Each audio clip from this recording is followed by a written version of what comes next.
Assalamualaikum warahmatullahi wabarakatuh. Di sini kita akan membahas tentang akuntansi pendirian firma.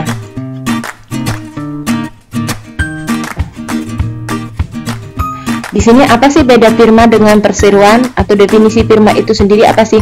Berarti ini sekumpulan atau persekutuan atau terdiri dari dua orang atau lebih ya, yang membentuk usaha secara bersama-sama ya, firma ya. Kemudian di sini ada perbedaan antara firma dengan perseroan. Dilihat dari kesinambungan usaha, perizinan pendirian, tanggung jawab pemilik terhadap kewajiban utang, keterlibatan dalam pengelolaan perusahaan. Untuk firma itu kesinambungan usahanya bagaimana? Berarti kesinambungan usahanya terbatas atau tidak? Yang dimaksud kesinambungan usaha ini umurnya ya.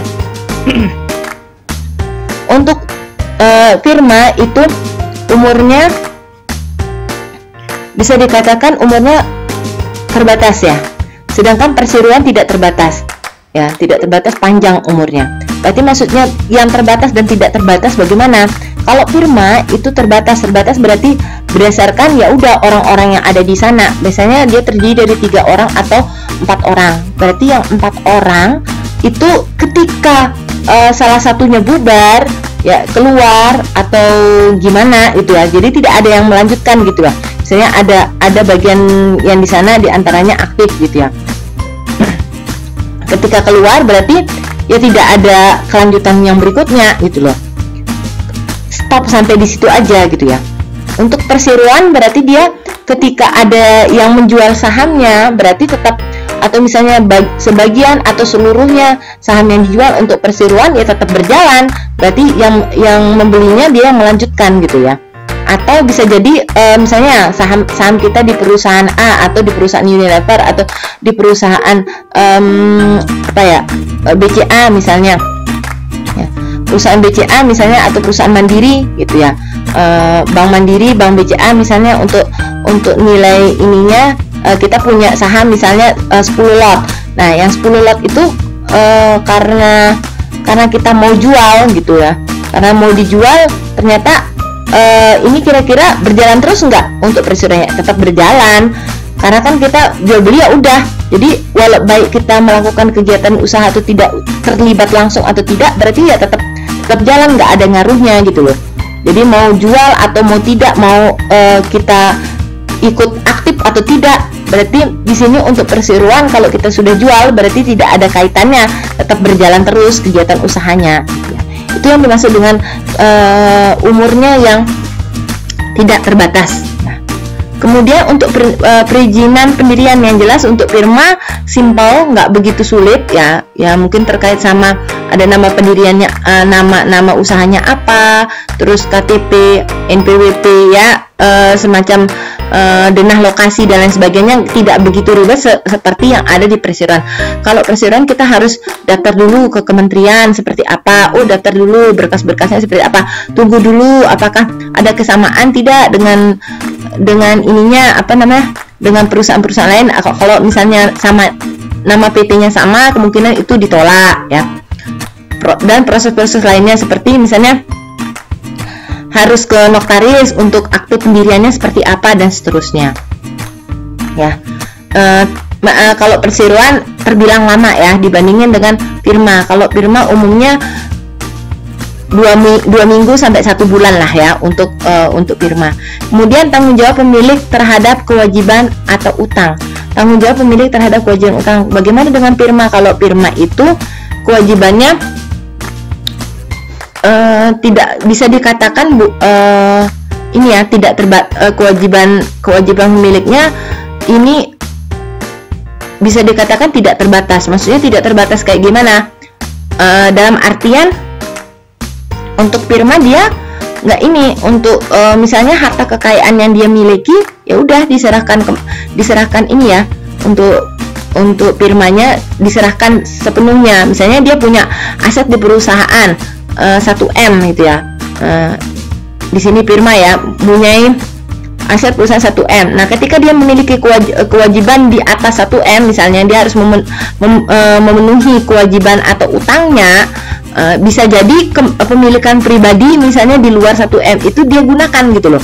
Jadi untuk kewajiban atau utangnya itu tidak terbatas pada modal yang dimiliki gitu ya. Untuk perseroan ini terbatas terhadap modal yang dimiliki. Udah, misalnya dia punya kewajiban 1M terhadap modal yang ditanamkan, ya udah yang 1M itu yang digunakan. Jadi nggak ada sangkut pautnya dengan keperluan pribadi gitu ya. Di luar pribadi itu nggak ada gitu ya. Udah, yang ada yang dia tanamkan di sana, misalnya untuk memenuhi kewajiban utangnya modalnya cuma segitu, ya sudah, itu saja yang diserahkan. Berbeda dengan firma ya.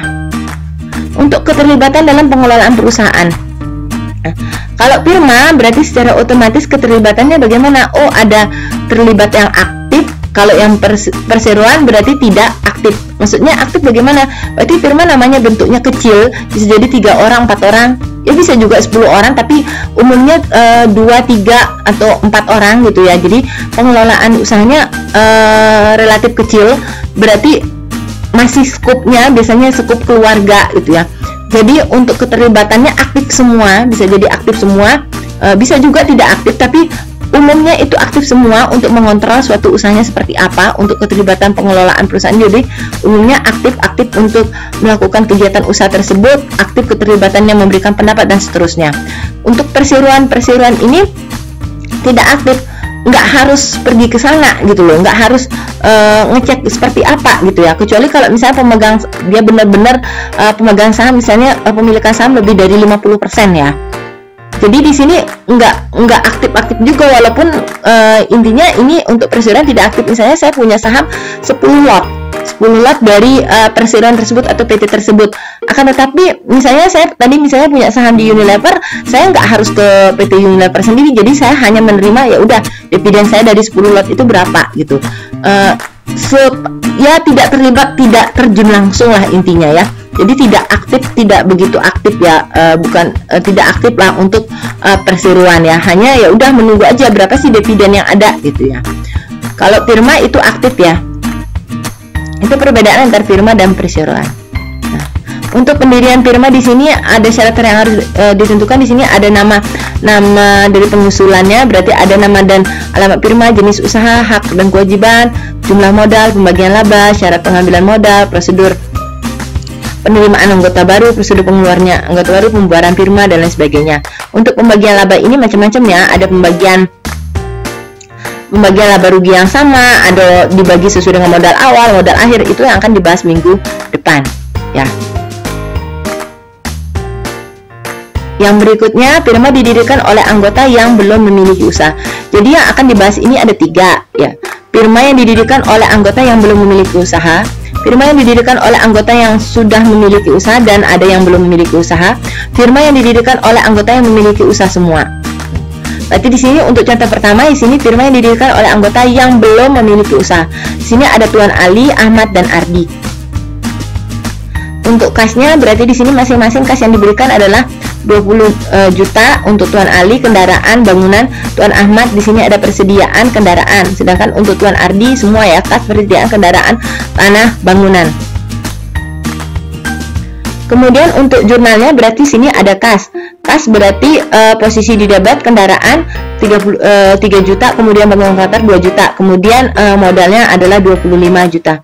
Kemudian untuk Tuan Ahmad di sini ada persediaan 16, tanah sebesar 4 juta, kemudian modalnya dikredit sebesar 20 juta. Untuk Tuan Ardi di sini ada kas, persediaan kendaraan, tanah, bangunan. Ya. Oh, tanah sampai tanah ya. Tanah berarti kas, persediaan kendaraan, tanah sebesar 5 juta, 8 juta, 7 juta, 10 juta. Kemudian dikreditnya adalah sebesar 30 juta ya. Untuk akun modalnya 30 juta ya.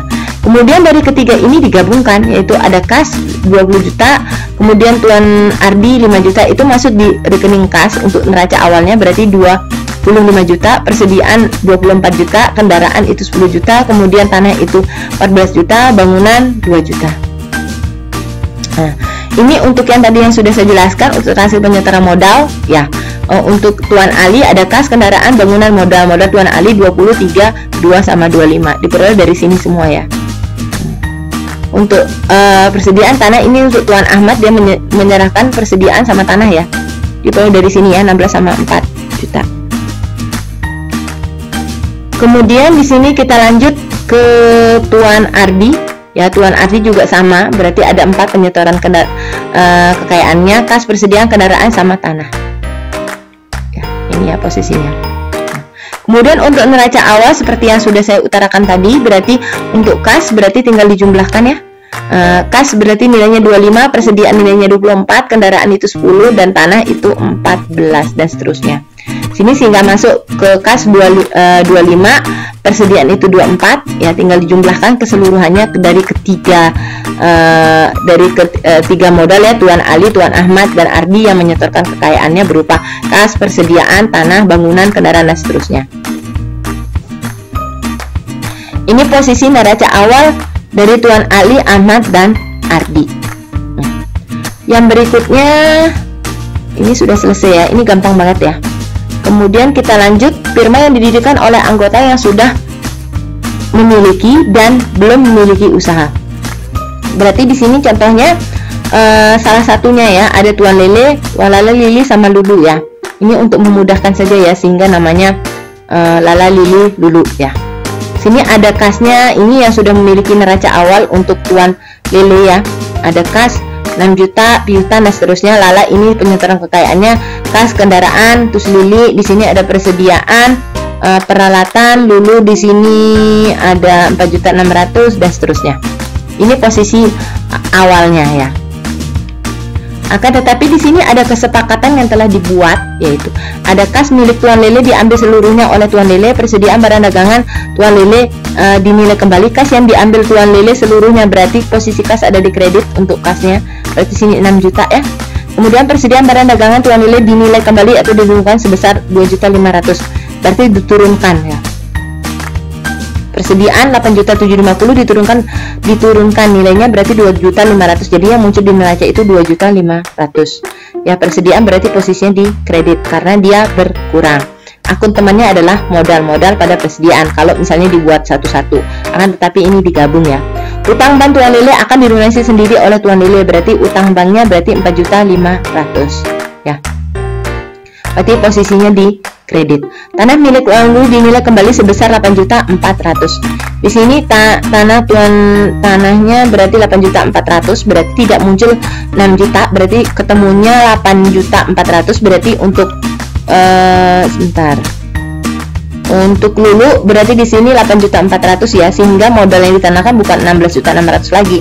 Berarti ditambah ya 4.600.000 tambah 8.400.000 tambah bangunan ada nilainya enggak ada ya, berarti ya tetap ya bangunannya 6 juta ya. Itu berarti ada penambahan ya, penambahan sebesar sebentar, di sini ada penambahan sebesar 2.400.000 ya, berarti 19 juta untuk Nyonya Lulu ya. Kemudian hutang bank Tuan Lele akan dilunasi sendiri. Nah, dilunasi sendiri berarti semuanya ke 3.500.000, berarti sini kosong ya nilainya. Berarti posisi utang dagang di sini adalah di kredit ya, di debit ya, posisinya 3.500.000 karena sudah dilunasi. Kemudian ini sudah kendaraan, ini sudah yang tadi ya penilaian kembali. Kemudian kendaraan Nyonya Lala juga dinilai kembali sebesar 14 juta, naik turun. Nah, kendaraan berarti turun ya. Sini bukan 18 juta. Berarti untuk Nyonya Lala berarti total modalnya 12 tambah 14 berarti 26. Nah, kemudian firma tersebut diberi nama firma Aneka. Nah, untuk pembukaan barunya berarti di sini penyelesaiannya dari mana? Dari kesepakatan yang sudah disepakati. Nah, di sini utang bank di sini kita lihat dilunasi ya, dilunasi untuk poin 3 utang bank dilunasi sendiri oleh Tuan Lele, berarti utang bank posisinya 4.500.000 ya. Ya, utang bank ya.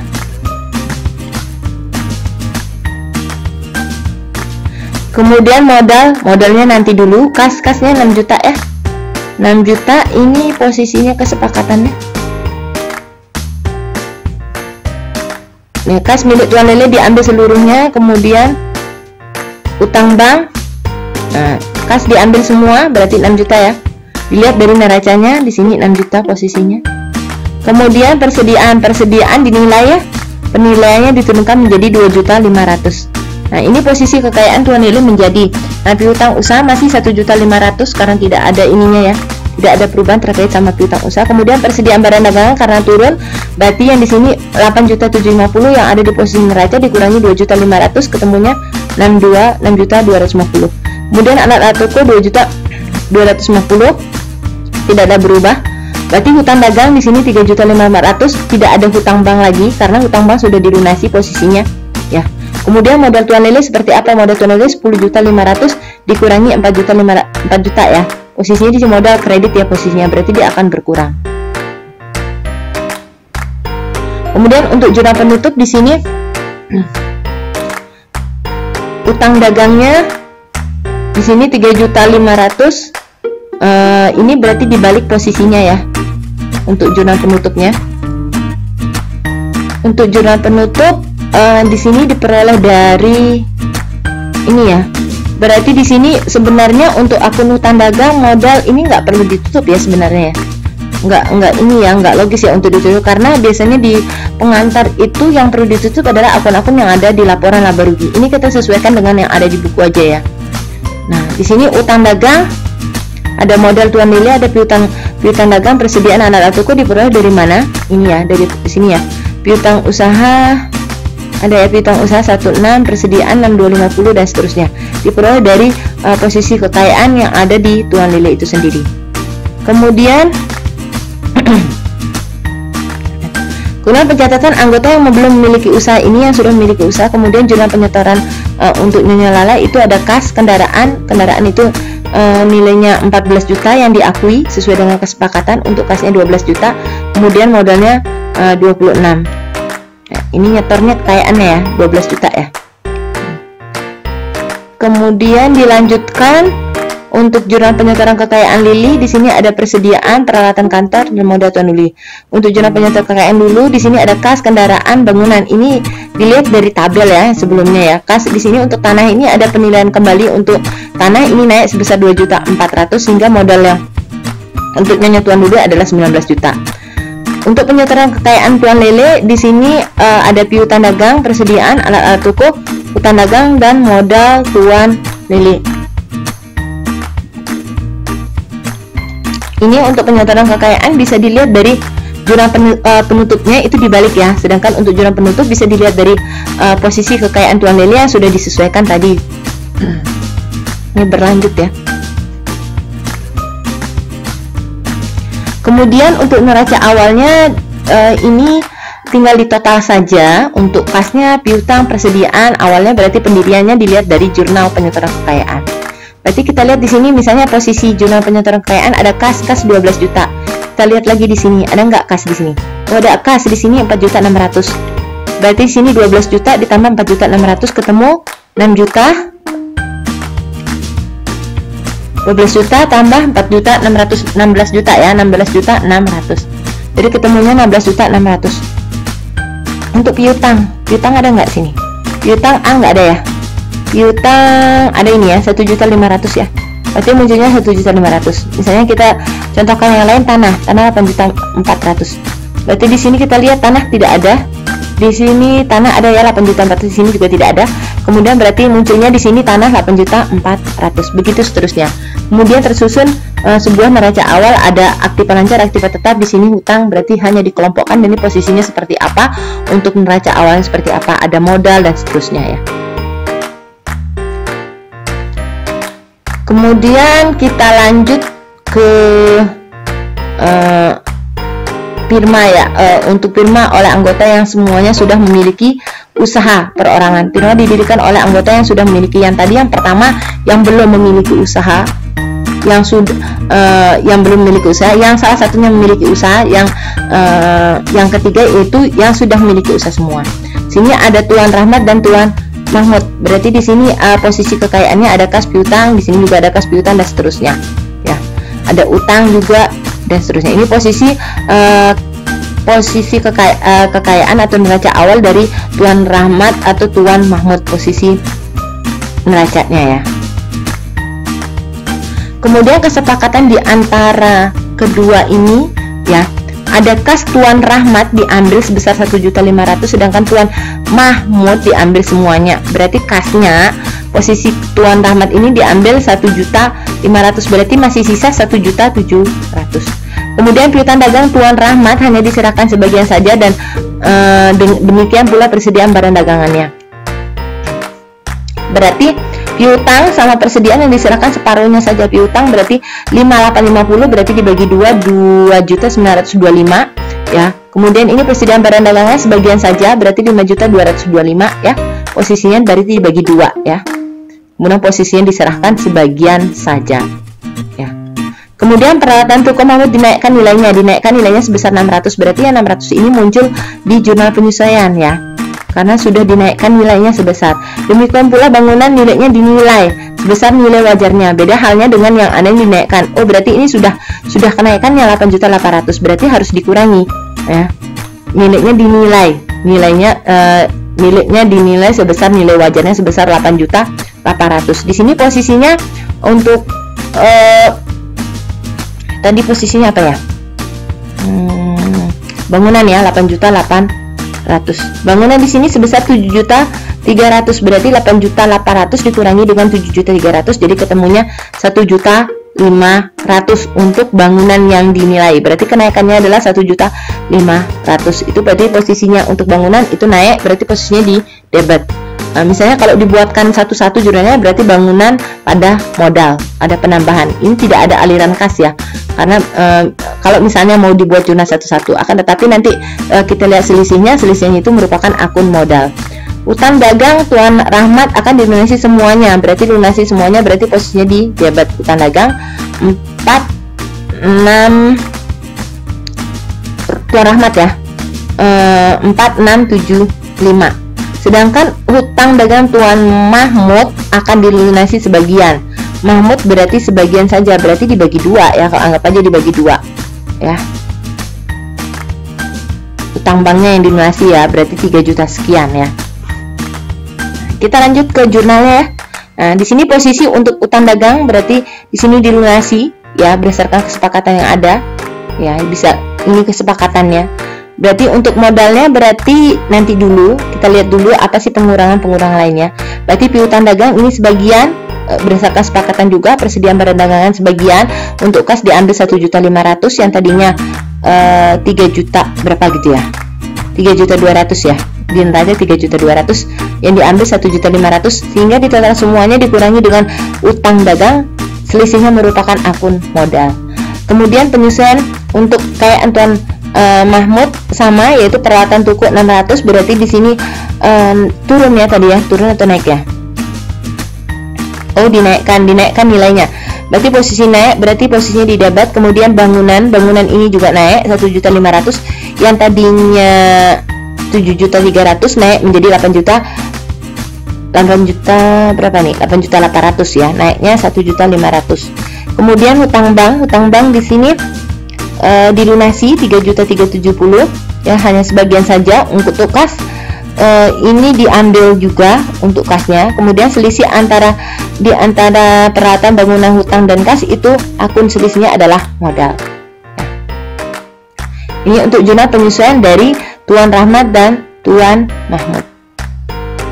Kemudian untuk jurnal penutup berarti disesuaikan ya. Untuk jurnal penutup di sini ada utang lain-lain, ada kas, piutang, persediaan kendaraan. Berarti utang lain-lain diperoleh dari mana? Ini posisi kekayaan Tuan Rahmat ya. Utang lain-lain, sedangkan utang dagang ini sudah tidak ada ya, berarti posisi Tuan Rahmat tidak ada, berarti di sini kosong. Berarti yang muncul adalah utang lain-lain sebesar 2.325. Kemudian untuk kasnya tadi posisinya berapa? Kasnya posisinya 3.200.000 dikurangi dengan 1.500.000. Posisinya 3.200.000 dari mana? Dari neraca. Neraca ada di sini yang 3.200.000 ya posisinya. Kemudian dikurangi dengan jurnal penyesuaian. Penyesuaiannya di sini kas diambil 1.500.000. Jadi sisanya di sini adalah 1.700.000 untuk jurnal penutupnya. Kemudian piutang dagang, ini piutang dagang diambil sebagiannya saja. Untuk persediaan berarti di sini sebagian juga ya. Untuk kendaraan di sini dinilai kembali, penilaian kembali, berarti tadinya naik ya untuk kendaraan ya. Nah, naiknya sebentar, bukan kendaraan posisinya di sini ya. Ini bangunan ya, bukan kendaraan ya. Munculnya kendaraan di sini ya. 8.800.000. Kita cek dulu untuk kendaraan. Oh, ini kendaraan ya. Kemudian di sini soalnya bagaimana nih?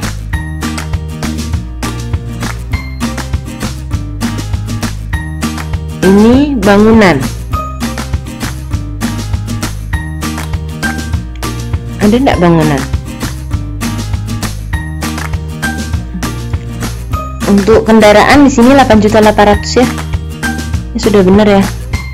Saya pikir tadi ada kekeliruan ya. Ini beda ya, bangunan ya. Bangunan Mahmud ya punya ya. Yang Mahmud 7.300.000. Untuk kendaraan berarti di sini 8.800.000 ya. Misalnya contoh lainnya itu untuk penutup buku Tuan Mahmud, di sini hutang dagang muncul ya 2.860.000 diperoleh dari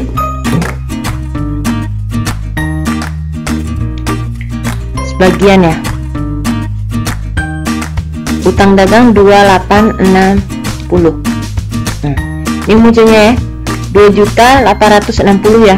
Untuk dilihat dari neraca awal, karena di sini tidak ada jurnal yang lain ya, berarti tidak dikurangin.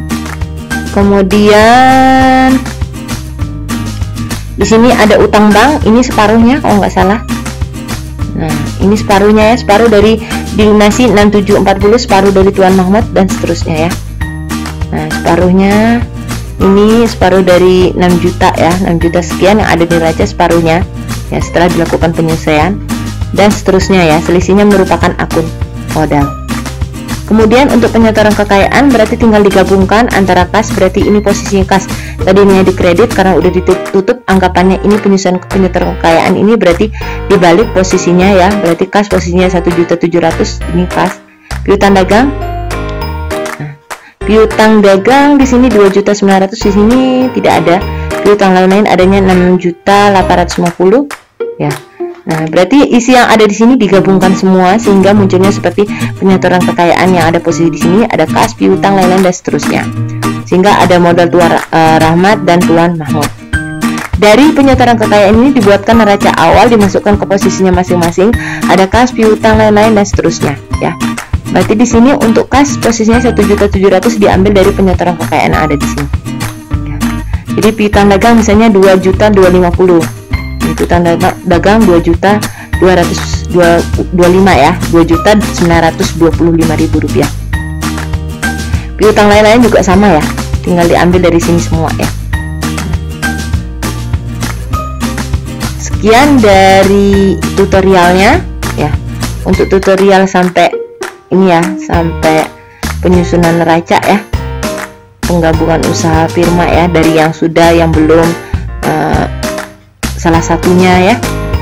Kemudian di sini untuk latihan kalian kerjakan ya. Ini ada pilihan ganda, soalnya kalian pilih, tinggal di tulis saja A, B, C atau D. Boleh pakai cara, boleh tidak ya. Ini akan dibahas minggu depan untuk hasilnya ya, jawabannya. Ada 4 soal yang kalian harus kerjakan dan dikumpulkan hari ini juga ya. Untuk 4 soal ini pilihan ganda, gampang banget ya, yang kalian harus jawab. Nah, untuk ringkasannya bisa digabung dalam bentuk PDF dengan yang soal latihan yang ada di sini, atau dalam bentuk WinRAR, atau misalnya file terpisah juga boleh ya. Sekian dari tutorial hari ini. Adapun yang ingin ditanyakan bisa melalui grup diskusi ya, pada waktu yang sudah ditentukan. Terima kasih.